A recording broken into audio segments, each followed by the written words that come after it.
जगन्नाथ महतो कि क्या हुआ, बुद्ध 40-42 वर्षों तक सतत बोलते रहे और सारा एशिया बुद्ध से प्रभावित हुआ।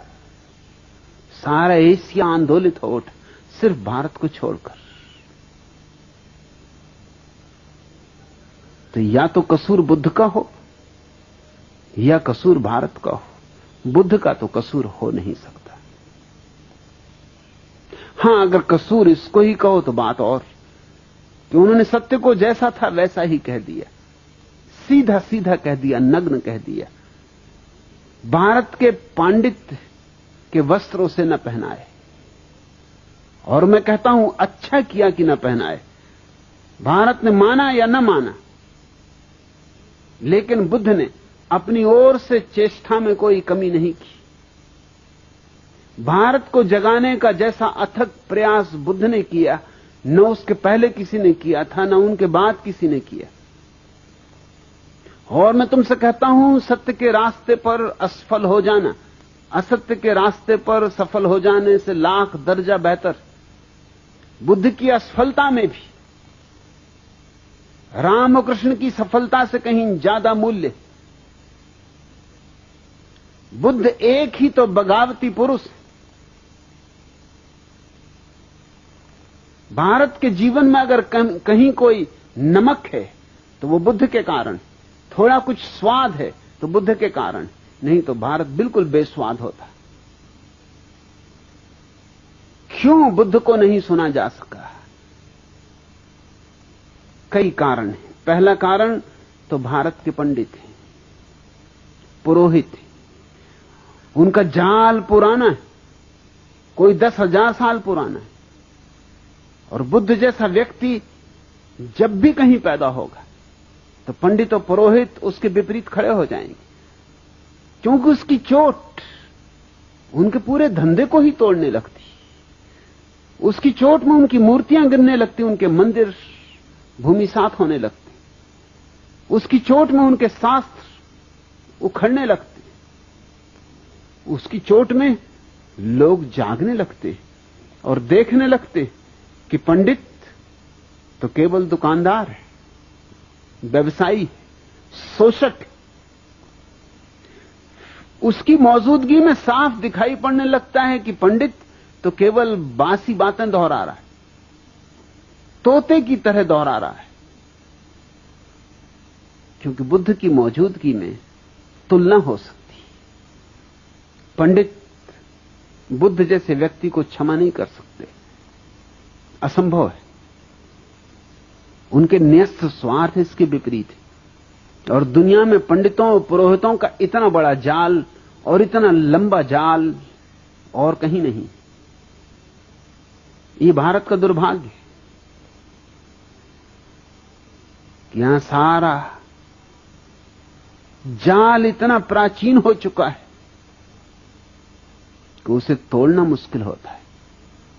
वो हमारे रग रेशे में समा गया है। कोई वेद के खिलाफ कुछ कहे, बस न तुमने वेद देखा है, न तुमने वेद पढ़ा है, न वेद से तुम्हें कुछ लेना देना, लेकिन कोई वेद के खिलाफ कुछ कहे, बस झगड़ा खड़ा हुआ। तुम सुनने को राजी नहीं। भारत में आज भी लोग कहे चले जाते हैं कि वेद ईश्वरीय, ईश्वर ने रचा है। बड़ी हैरानी की बात मालूम पड़ती। पढ़े लिखे लोग, सुशिक्षित लोग, विश्वविद्यालयों में पढ़ाने वाले लोग भी यही मूर्खतापूर्ण बात कहते हैं कि वेद ईश्वर ने रचा है। और जरा वेद को कहीं से भी तो उलट कर देख लो तो तुम्हें साफ हो जाएगा कि ये बातें ईश्वर ने कैसी रची होंगी। हर वेद की ऋचाओं का जो अध्याय है उसके पहले ही ऋषि का नाम दिया हुआ है कि किस ऋषि के ये सूत्र हैं।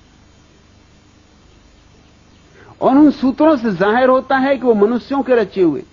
कोई ब्राह्मण कह रहा है कि साल हे इंद्र देवता, मेरे खेत में अच्छी तरह वर्षा करना, मैं खूब दान दक्षिणा दूंगा, यज्ञ करूंगा, तुम्हें खूब सोमरस पिलाऊंगा। अब जरा सोचो, क्या ये भगवान लिखेगा? भगवान का खेत। और मेरे खेत में वर्षा ठीक से कर देना, ये तो किसी आदमी की ही बात हो सकती है।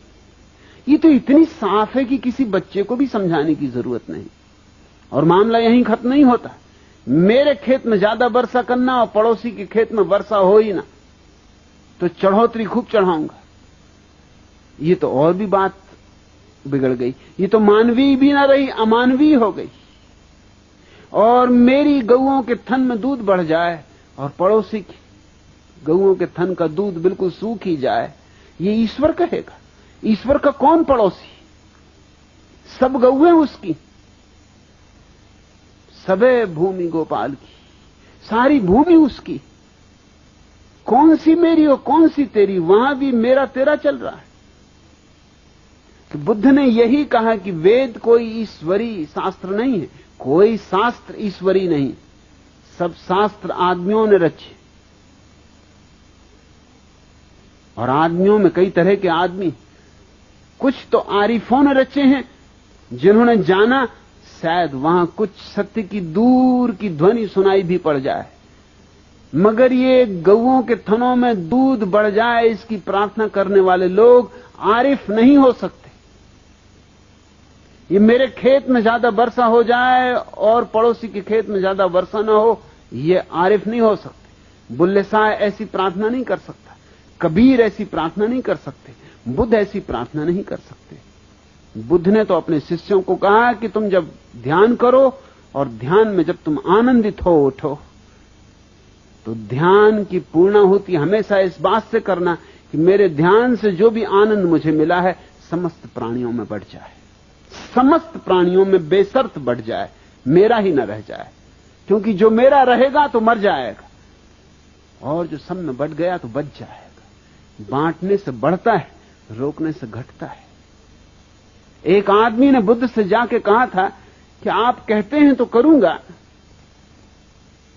इतनी भर आज्ञा चाहता हूं कि मेरा जो पड़ोसी बहुत दुष्ट, उसको छोड़ के मैं कह सकता हूं कि सबको मिल जाए। मुझे जो आनंद मिल रहा है ध्यान से, पड़ोसी को छोड़ के सारे जगत को मिल जाए, पशुओं को, पक्षियों को, पौधों को, पहाड़ों को, जिसको कहो, मगर ये मुझसे ना हो सकेगा कि इस दुष्ट को मिल जाए, इसको भर छोड़ने की आज्ञा दे दें। बुद्ध ने कहा उसके छोड़ने में ही सब गड़बड़ हो जाएगी, क्योंकि मैं वही मन तो बदलना चाहता हूं जो दोस्ती और दुश्मनी की भाषा में सोचता है, जो अपने और पराये की भाषा में सोचता है, जो मैं और तू के भेद में सोचता है। उस पड़ोसी को तो पहले मिले, फिर और सबको मिले, ऐसा तू ध्यान करना। ध्यान जब आए और आनंद जगे तो कहना पहले मेरे पड़ोसी को मिल जाए और फिर सबको। पड़ोसी को पहले मिलनी चाहिए, पड़ोसी है, तेरे से आनंद की धारा बहेगी तो पहले तो उसी को छुएगी, फिर औरों को छुएगी, फिर दूर चांद तारों को छुएगी। और तू कहता पड़ोसी को ही ना मिले, तो फिर धारा बहेगी ही कैसे? यहीं अड़चन आ जाएगी, यहीं पत्थर पड़ जाएगा। वेद ने जो कुछ कहा है वो आदमी की कामनाएं हैं, आदमी की वासनाएं। बुद्ध ने कहा कि वेद मनुष्यकृत है, और वो भी बहुत साधारण मनुष्यों द्वारा निर्मित है, जिनकी कोई महत्वपूर्ण बातें भी नहीं। कहीं कभार भूल चूक से कोई वेद में सूत्र मिल जाता है जो प्रशंसा के योग्य है, 1%, इससे ज्यादा नहीं। 99% तो कूड़ा कचरा है। इस बात को सुनते ही पंडित नाराज हो गए, और पंडितों का पूरा जो आयोजन था सारे जगत को ग्रसित किए हुए, उसने बुद्ध के खिलाफ जिहाद छेड़ दी। इसलिए बुद्ध को सुना नहीं जा सका, शायद मुझे भी नहीं सुना जा सकेगा। कोशिश करूंगा, कोशिश कर रहा हूं, मगर मुझे इसकी बहुत फिक्र भी नहीं, और बुद्ध को भी इसकी बहुत फिक्र थी, ऐसा मत मानना। जो सुन सकते हैं वो सुन लेंगे, जिनके काम का है उन्हें मिल जाएगा, जिनके पास थोड़ी बुद्धिमत्ता है वे पी लेंगे। और बुद्धुओं के लिए क्या किया जा सकता है? फिर वो भारतीय हो या गैर भारतीय हो, बुद्धू तो बुद्धू।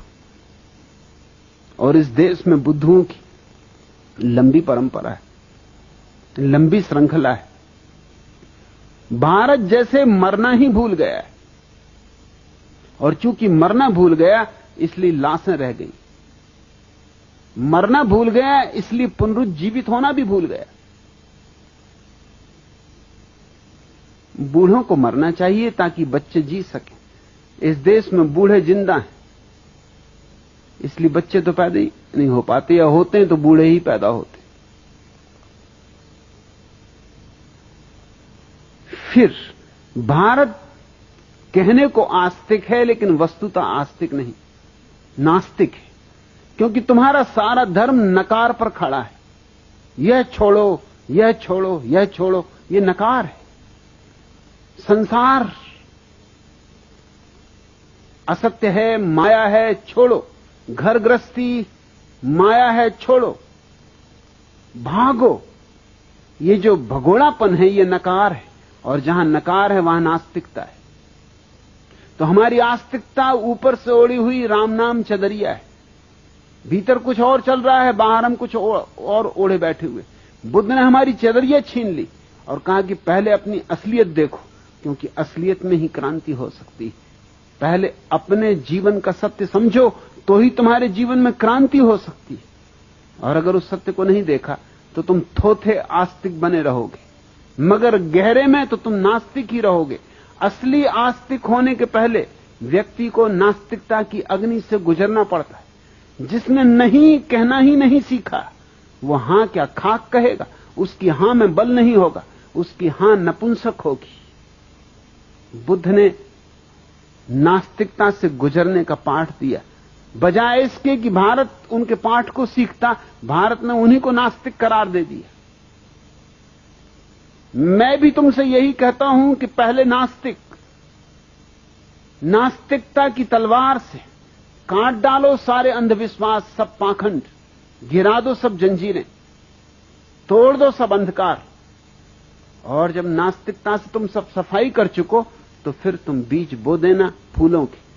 उनसे जो फूल खिलेंगे वे आस्तिकता के होंगे। जैसे कोई बगीचा बनाता है तो पहले पत्थर साफ करता है, जमीन गोड़ता है, जड़ें निकालता है, घास पात उखाड़ता है, ये नास्तिकता का काम है। और फिर बीज बोता है, फिर फूल आते हैं, वसंत आता है।